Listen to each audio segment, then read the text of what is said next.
Mga ka-showbiz, sa kabila ng pagiging mahigpit na magkaribal nila noong dekada 90, naging malapit na magkaibigan sina Claudine Barreto at Judy Ann Santos.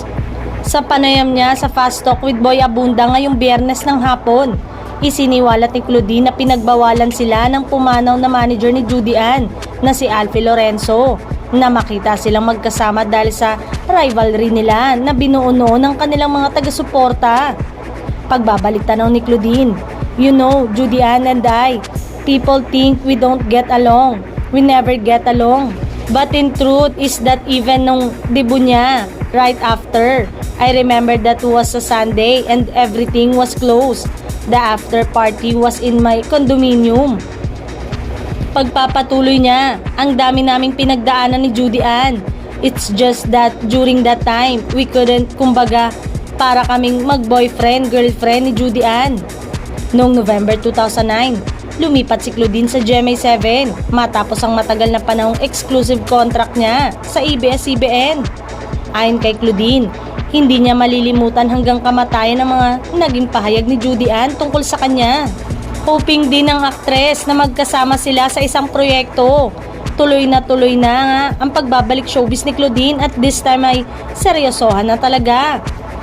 Bukod sa nakitang malaking transformation niya physically dahil ang laki ng ipinayat niya at mas blooming at maganda rin ang kanyang aura. Dalawa rin ang alam na malaking proyekto ni Claudine. Patuloy na lumikha rin ng ingay sa social media ang latest na look ngayon ng aktres. Marami kasing nagulat sa bagong itsura ngayon ng aktres. Pumayat na siya ng bonggang-bongga at bumalik na rin ang glow sa kanyang face. Obvious na super happy na ngayon sa kanyang single life si Claudine, kasama ang kanyang mga anak kay Raymart Santiago na sina Sabina at Santino. Maraming nag-react na netizen na muling pag-sexy ni Claudine at karamihan ay nagtanong kung ano ang kanyang balik-alindog program.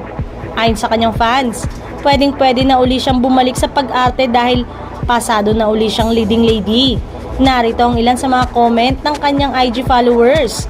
Kasalukuyan siyang nagsushooting para sa pelikula tungkol sa life story ni Imelda Papin, siya ang Young Imelda.